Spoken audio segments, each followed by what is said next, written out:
Welcome to episode 8 of On Your Road to Becoming a Data Analyst, even with zero tech skill. So, in this particular series, I've said a lot. I've had episode 1 to 7. So, if you have missed anyone, go back to my page. You can go to Facebook, go to TikTok, or go to my YouTube page. You will see all of the videos there from episode 1 to 7. And actually, my target in this particular series is to ensure that even a 10 years old, right, understand what data analysis is all about. So my major target is to break it down and bring it back home. And I'm very sure that with the 7 videos I've uploaded so far, that you've watched so far, right, you understand what data analysis is all about. Of course, I'm still coming up to explain more about it. Now, in the previous episode, I explained how data analysis help us, or why do we need data analysis. Okay, so in this particular video, I'll be starting with the 5 steps in data analysis process. And of course, I'll be using my notes. I've always used my notes from episode 1, so always expect me to use my notes throughout the series. Now, let's start. Now, think of these steps that we have in data analysis, the process that we have. Think of them as following a recipe. For example, you want to cook. You want to cook a particular soup. You want to make a particular swallow, just anything. Think of it as following a recipe. And in a recipe, if you skip a step, it will have an effect in your meal. The same thing with data analytics. Now, you remember, if you're following this particular series, I've been using food as an example of data analytics, right? So follow through as I begin to explain. So if you skip a step, you will see the results in your meal. So the same thing with data analytics. Just like you want to follow a recipe, you want to cook fried rice, you decide to watch a video, or you are following a book that gave you the step by step all the ingredients that you need. Same thing with data analysis. Now, the first step in data analysis is that you collect. Now, what are you collecting? You are collecting your data. What is data? Go back to episode 1, go back to episode 2. I've explained all of that. In fact, I did not even use any technical word. I was relating it with vegetable. I was relating it with raw rice. I was relating it with beans. So go back to episode 1 and you'll get better understanding of what data is. I know you've done data in your primary and secondary school, but then you need to go back to that episode and watch. Then you have a better understanding of what I am talking about right now. So I said the very first step is that you collect. What are you collecting? You are collecting the data that you need to analyze.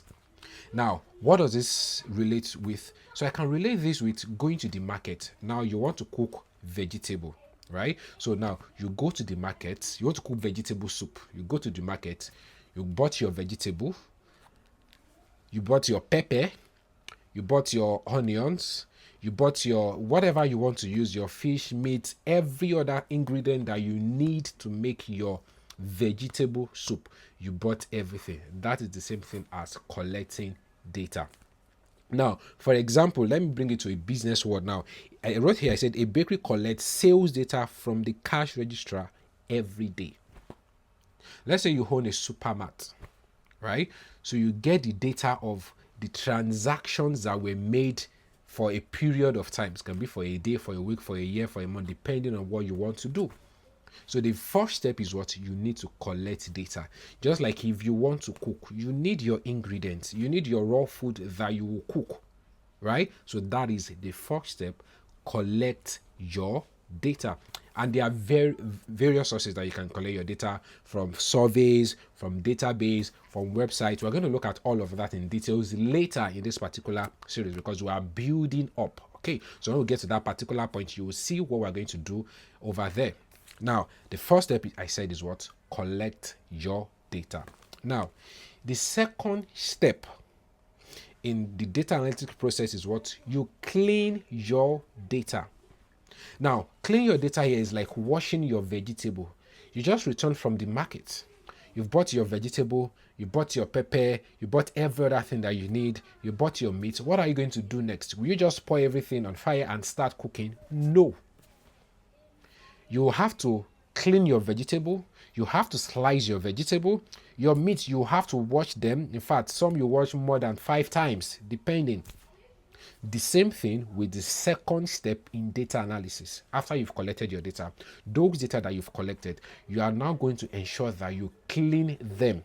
Clean them means they are free from errors. The same thing as your vegetable, ensure they are free from dirt, because you cannot cook without cleaning.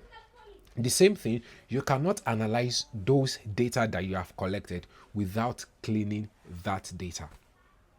So, going to the technical aspect now, you fix errors, you remove duplicates, you correct spellings, correct mistakes, and all of that. You ensure you go through your data set one after the other, right? So that is the second step. You want clean your data. You wash your vegetables. That is the second step. So I said the first step is what? You collect your data, just like you're buying your foodstuff or you're buying your ingredient that you want to use to cook. And the second step is that you are cleaning your data. That is, you are washing your vegetable. I want to believe this is very, very clear. And of course, if you have questions, you can always come to the comment section, ask your question, and I'll be more than willing to respond to your question. So I'll see you in the next episode. I remain Oluwaseun, your data analyst trader. I'll see you in the next episode.